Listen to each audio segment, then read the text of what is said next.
Setelah sekian lama menjadi orang Katolik, saya baru beberapa waktu lalu disadarkan lewat permenungan seorang rekan imam. Dia katakan begini, kalau kita pergi gereja, kalau kita mengikuti perayaan Ekaristi, itu keliru kalau kita berharap mendapatkan apa-apa. Bahkan dia bilang ada banyak yang salah ketika mengatakan saya ikut Ekaristi tapi saya tidak dapat apa-apa. Karena Ekaristi bukan untuk mendapatkan, tapi Ekaristi adalah kesempatan memberi. Di dalam Ekaristi, kita memberikan pujian, kita memberikan hormat, kita memberikan bakti kita pada Tuhan. Jadi Ekaristi tidak ditujukan untuk mendapatkan, tapi justru memberikan. Maka pertanyaannya, kapan kita dapat? Sesudah kita merayakan Ekaristi, kita menyatakan bakti dan hormat kita pada Tuhan. Saat kita kembali ke dalam kehidupan, disitulah Tuhan akan beri. Disitulah Tuhan akan balas. Karena itu saya kira bagus kalau kita memang juga merasakan, oh ternyata kalau saya pergi gereja, saya ikut ambil bagian. Saya yang mungkin tidak berarti, saya yang mungkin tidak pantas karena dosa-dosa, tapi karena ikut bergabung bersama dengan seluruh iman, maka pujian saya menjadi berkenan pada Tuhan. Maka sembah saya menjadi pantas bagi Tuhan. Itu sama ketika kita mengabdi pada orang tertentu yang kita pikir bukan dapat apa dari dia. Biasanya yang kita pikir adalah bagaimana saya bisa memberi yang terbaik. Saya dari kultur di mana begitu banyak orang merantau dan lebih banyak menjadi pembantu rumah tangga. Saya pernah mengunjungi kota Kinabalu, bertemu dengan orang-orang saya yang harus rela meninggalkan kampung halaman, bekerja sebagai pembantu rumah tangga. Dalam kondisi itu, mereka tidak pikir dapat apa. Mereka pikir beri apa dulu. Mereka pikir kerjakan apa dulu. Sebaik mungkin yang bisa mereka berikan, biasanya kemudian muncul juga dalam imbalan dan penghargaan. Karena itu, saya merenungkan dan saya sadar bahwa mungkin selama ini saya ke gereja, saya tidak melakukan tugas saya. Karena itu, karena salah berharap, maka masuk akal kalau kemudian kita tidak dapatkan apa-apa. Dengan kesadaran ini, saya kira kita datang di sini, kita ingin mempersembahkan sesuatu untuk Tuhan. Uskup Fulton Sheen dengan jelas bilang, ketika kita pergi ke gereja, tidak ada yang kita persembahkan untuk Tuhan, maka kita kembali juga dengan tidak dapat apa-apa. Maka karena Tuhan kita begitu baik, Tuhan tidak memperhitungkan harta benda yang kita bawa di hadapannya. Tuhan memperhitungkan justru remuk redamnya hati kita. Tuhan kita Tuhan yang beda.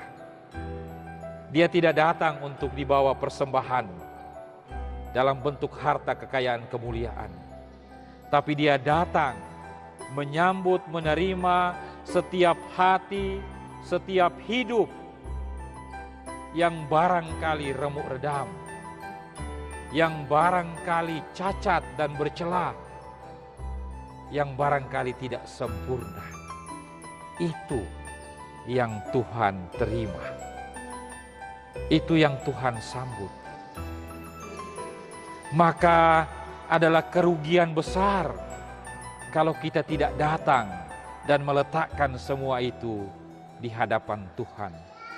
Karena Tuhan sudah berkomitmen, Tuhan sudah janji sama dirinya bahwa Dia datang untuk melayani. Pelayanan Tuhan bukan pelayanan hamba yang menyiapkan makanan di atas meja, tidak. Pelayanan Tuhan adalah Dia memberi ruang, memberi tempat sebesar-besarnya bagi setiap orang yang mau meletakkan derita sengsara hidupnya di dalam kasih Tuhan. Itu.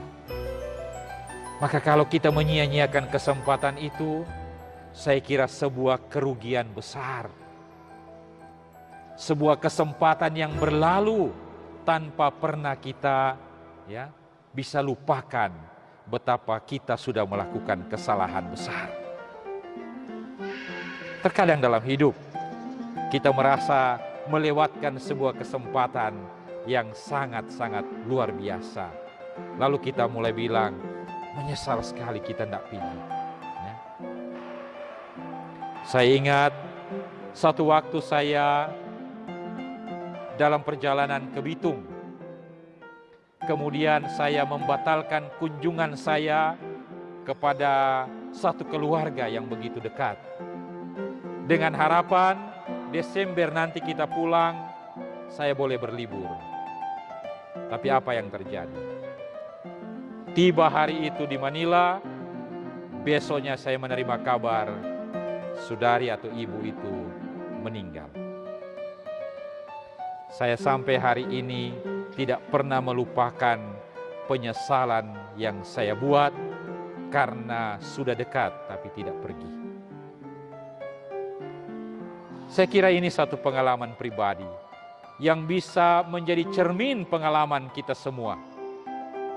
Saat kita melewatkan banyak hal dalam hidup ini yang kemudian kita sesalkan. Ada cerita tentang seorang anak yang setiap hari merengek minta dimandikan oleh ayahnya. Suatu waktu karena ayahnya buru-buru, dia malah marah, dia malah bilang, nanti saja papa pulang baru kasih mandi. Maka pergilah dia. Jam 10 pagi mendapat telepon bahwa putrinya tidak bisa diselamatkan. Terkadang kita jadi seperti itu.